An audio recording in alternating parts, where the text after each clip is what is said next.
পাগলা তিতা মেয়েরা বোঝে না, পাগলারে জিলাপি দিও না। আজকে এমন ঘটনা ঘটছে, দ্যাটস দ্য রাইট ওয়ে। ইসরায়েলকে ডিল করতে হবে এভাবেই। দর্শক, এই প্রথমবারের মতন অনেক ডরাইছে। কে ডরাইছে? ইসরায়েলিরা।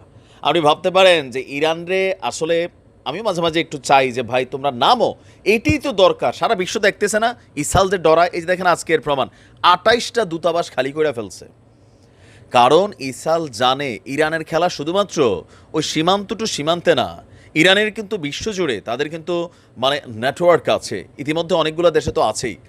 দর্শক, ইরান এবং ইসরায়েল যুদ্ধ শুধুমাত্র একটা পর্দা পড়ে আছে, উঠবে, শুরু হয়ে যাবে, বাট প্রক্সি যুদ্ধ অলরেডি শুরু হয়ে গেছে।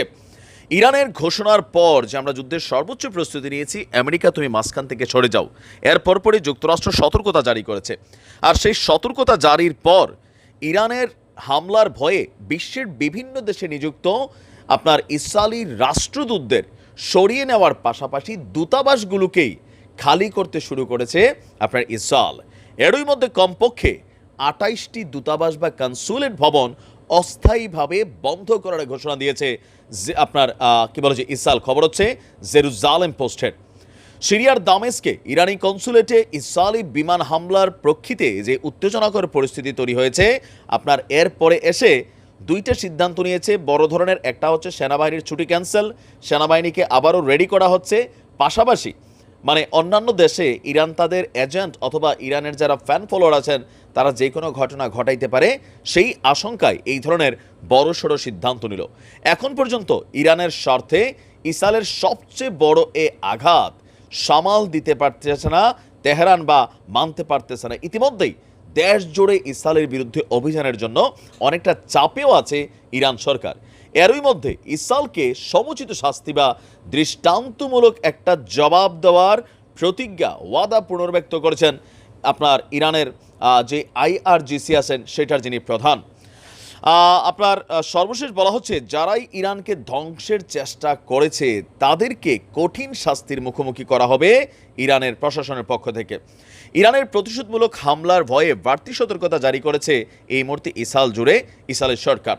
বিভিন্ন দেশে এই ঘটনার পাশাপাশি ইসরায়েল যেসব দেশে তার দূতাবাসগুলো খালি করেছে সেসব দেশের মধ্যে ম্যাক্সিমামই হচ্ছে আপনার মধ্যপ্রাচ্যের অঞ্চল। এর মধ্যে কোথায় আছে? বাহরাইন, সেখানে ইরানের শক্ত কানেক্টিভিটি আছে। দ্বিতীয় হচ্ছে মিশর, তৃতীয় হচ্ছে জর্ডান, চতুর্থ হচ্ছে মরক্কো, পঞ্চম হচ্ছে তুরস্ক। এদিকে ইরান এবং ইসরায়েলের মধ্যে এই যুদ্ধের শঙ্কায় আপনার কিছুটা শঙ্কিত খোদ মার্কিন যুক্তরাষ্ট্র। ইসরায়েলকে রক্ষায় মরিয়া হয়ে উঠেছে দেশটি। ইরানের সম্ভাব্য হামলা এবং ধরন নিয়ে বিশেষ বৈঠকে বসেছে পেন্টাগন, যে ইরান কোথায় কিভাবে কাহিনী করতে পারে। মার্কিন সংবাদ মাধ্যম বলছে যুক্তরাষ্ট্রের ধারণা এবার হয়তো কোনো মিত্র গোষ্ঠীকে দিয়ে নয়, ইরান সরাসরি ইসরায়েলকে আঘাত করতে যাচ্ছে। হামলার ধরন কেমন হতে পারে বা কী ধরনের অস্ত্র দিয়ে ইসরায়েলকে ঠোকা হবে তারও সম্ভাব্যতা যাচাই করছে আপনার মার্কিন কর্মকর্তারা। তারা বলছে প্রতিশোধ নিতে খুব বেশি সময় নেবে না তেহরান, আগামী সপ্তাহেই হতে পারে এই অভিযান।